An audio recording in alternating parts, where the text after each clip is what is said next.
All right, everybody. Welcome back to the Spiral Podcast. Today is the Tuesday podcast I'm going to be doing because it's kind of been a weird time frame right now with all these things going on and college football playoff games being on different dates. So schedule is going to be a little bit weird for this week. I'm going to do one today and then tomorrow to make sure that both of the things I want to talk about this week are done before the playoff games.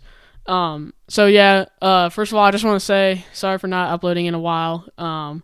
I've had a really busy schedule with just a lot of stuff going on in my life. And anyways, I should be back to it for the end of this season, and then all of the off season. I'll be posting pretty consistently. At least I'm hoping so. But expect way more videos coming up. So sorry about the delay. But we're back into it. So that's nice. But anyways, today what I'm talking about is. As all of you guys have probably seen, if you're watching this video, Ohio State's offense has been really explosive. And honestly, I just want to kind of talk about how it is and why it is so explosive. Because there's a lot of things that play into it that I think are worth discussing. So, be sure to leave a like and subscribe if you enjoy this podcast, but let's get right into it. So, to start off, I just want to say, we've all seen the scores of the Ohio State games. They put up 42 points against Tennessee in the first round and then 41 points. So, that something has to be working, especially when they're coming off of a Michigan game where they only scored 10 points at home. So, the difference between those 3 weeks from the end of November to late December is really, you can definitely see that they changed something. So I'm just going to go over the things that have changed and explain it to you guys. So the first thing that I think has changed is the coaching. So I think, against Michigan, their strategy was to run it on first and second down, which was pretty obvious. Trayvon Henderson, Quinshon Judkins, they were trying to get the run game going, but it never really worked. And then they were going to pass on third down to get the first down, so they didn't get it with the run. Obviously this didn't work out because Michigan has an extremely strong defensive front. That's their bright spot on that team, to be honest. So I don't really know what that was for and why they were trying to do it, but that's what they did, and obviously it didn't work out. But I honestly think that some of the pressure from the fans in those 3 weeks I was talking about between the Michigan game and Tennessee game really forced Ryan Day and Chip Kelly to have to think about their offense a little more. They had to become a little more creative and change something up because they knew if you can only score 10 points against a 7-5, 6-5 Michigan team, you're not going to do anything in the playoffs. So they changed something up, I think, honestly, because of the fans' pressure specifically. But they started to do a pass-first offense, which means that instead of running it on first and second down, second down's okay if you run it, but instead of running it to start off the drive, they're going to pass it, which means, instead of going 2nd and 7, 2nd and 3, and then trying to pass with it, they're going to try and get 6, 5, 7 yards, maybe around that range, on first down to make the run game easier on the later downs. And honestly, I think that's one of the biggest changes as to why that offense is working now.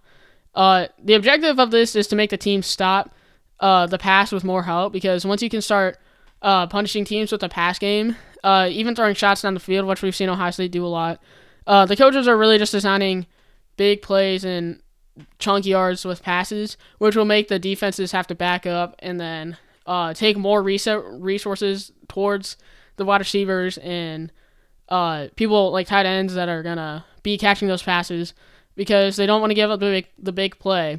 And then because of that leaves the run game on second and third down way more open, and then that lets the run game going. So that's really what they're trying to do. And it's pretty evident if you watch the Oregon game or Tennessee game. You can see that the first play of the game in the Rose Bowl was a 20-yard pass to G. Scott Jr., who's the tight end. And Oregon, they knew they were going to have to stop the pass, especially after that Jeremiah Smith touchdown, the first one. You can just tell that their game plan literally works so well. And then you see a little bit after that, Trayvon Henderson starts getting some nice chunk plays. He was getting 4 or 5 yards a carry, which against Michigan, he was only getting 2 or 3 maybe, if I'm being generous. So you can definitely tell the game plan worked against Oregon. It worked against Tennessee, obviously, as well. But I just really thought that was interesting about how well it actually worked against Oregon. I would have thought Oregon would be a little bit better about it. But,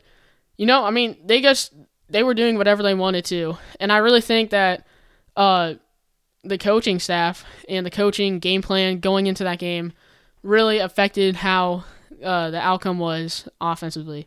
So coaching definitely changed. The pass essentially helped the run, which is what they did coaching-wise. So that's that. The second thing that has changed is that the player utilization, in my opinion, has been way different than what it was. And let me explain that. So, using the strategy I just talked about means that they also have to utilize the players in new ways, because before that, they each running back had a certain role, but now after each wide receiver had a certain role, but now after that, the players have to have different things. Like, they have to do different things. Essentially, it's like getting a new task at a job, for example.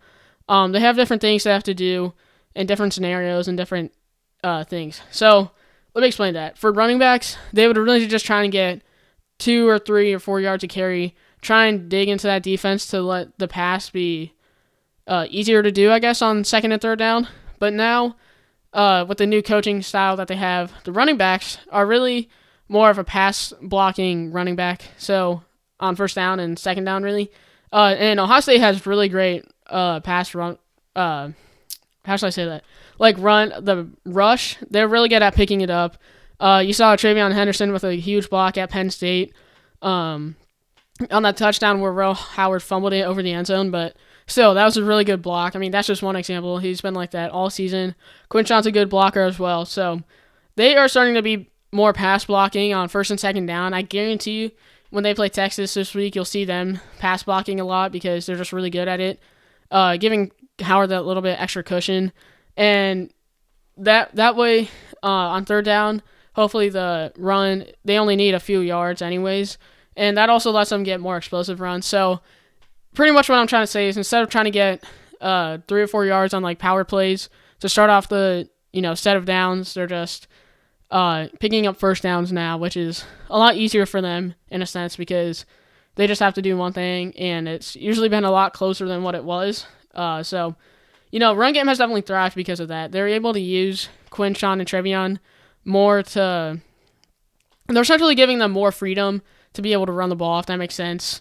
And then wide receiver-wise, Jeremiah Smith, he is specifically, I think about him because, he's pretty much the wide receiver one, I would say, at this point. I really like Emeka Egbuka. They're pretty even, in my opinion. Jeremiah Smith is better, but, talent-wise, Jeremiah Smith has more talent, just objectively. But Emeka Egbuka, he's really good leadership-wise, and he saw some really great catches. Had that one-handed catch against Oregon, which was really cool. But Jeremiah Smith specifically, he used to just have to get, he would usually run, shorter routes, like slants or out routes or something, just to pick up first downs or maybe get 10 yards or something. Now, instead of catching the ball and trying to create, a play after that, yards after catch, essentially, is what it is. He's getting way more, he's running routes that are deeper or trying to get more yardage most of the time, and because of that, he's able to make the big plays, essentially after the catch. He's not really trying to get yards after he catches it. He's trying to get open and then make the big play. So that's really what I feel like the difference is. Instead of running a bunch of screens and short routes to get him the ball, they're trying to give him the ball in a different way, which obviously has worked out tremendously for Ohio State because nobody's really been able to stop him as of this point. Nobody stopped him. Oregon hasn't stopped him. Tennessee definitely didn't stop him.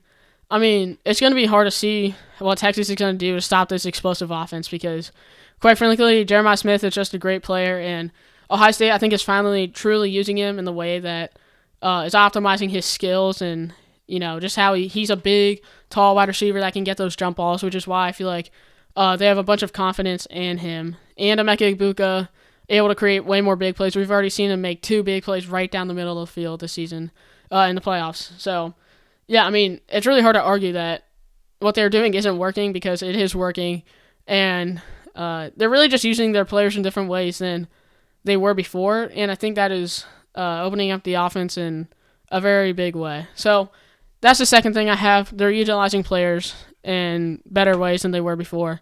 And then the last thing I have that I think has changed is that just Will Howard overall has changed. You watch his games from the beginning of the season to now, it's a light and day difference. All of this stuff doesn't really matter unless Will Howard actually does it and actually completes his passes and actually makes good decisions. And he has lived up to the challenge. Honestly, he has had the hardest adjustment to make on this offense because he's a little bit more used to throwing, like I said, shorter passes. He's not really had to be like the biggest guy in like big scenarios as he is right now.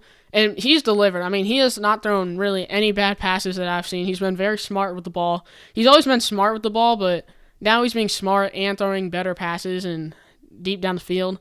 I don't think he's even thrown an interception. Or he did throw that one against Tennessee, but that was like, it was a pass interference anyways, in my opinion, so I don't really blame it too much on him. And it was just a really crazy catch anyways from the Tennessee guy. But other than that, I mean, he's been really smart with the ball, hasn't turned it over. And that's really what allows the offense to run, is that he's been careful with the ball.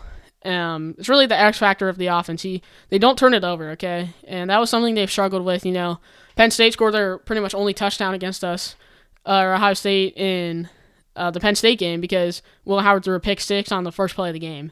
But he's gotten that under control, I believe. And, I mean, he's just making teams, like, he has to make teams in defenses be careful of him more than they had to before because they know that his passing threat is better. And on top of that, the defenses have to be wary of his running capabilities because if they commit too hard on the run game, he'll just take the ball and he'll keep it himself and he'll just run for like 10 yards and a first down easily. So on top of the 1-2 combo with Travion and Quinchon in the backfield, they also have to deal with the wide receivers and Ohio State utilizing them in a new way they haven't seen before. And they have to be careful of Howard's running abilities. So if you're a defense trying to scheme up something against Ohio State's offense, it's going to be really hard because you just have so many things to cover, and it's really hard to guard it, honestly. I don't know how many teams are going to be able to stop this. I just really think after that Michigan loss, something's changed. So I truly believe that these three things have unlocked the capabilities of the offense that everybody has been talking about in the offseason. And I just think it's finally coming to fruition now. I just think these changes, the pressure from the fans, like everything has made the offense come to what it has probably should have been this whole season. So, you also have to think about this. What if Ohio State did beat Michigan? Do you think they would even be in the playoffs right now? I honestly don't know. It'd be questionable. I think it's a pretty good question because obviously it seems like probably yes, but if you think about it a little bit deeper, I don't know. So let me know down in the comments what you guys think. If Ohio State beat Michigan, would they still be in the semifinals of the college football playoffs? Let me know down in the comments. But if you watched all this, thank you so much. It means a lot to me. Be sure to leave a like and subscribe if you haven't already. But it really means a lot that you guys watched the whole video. So thank you, and I will see you guys in the next one. Bye.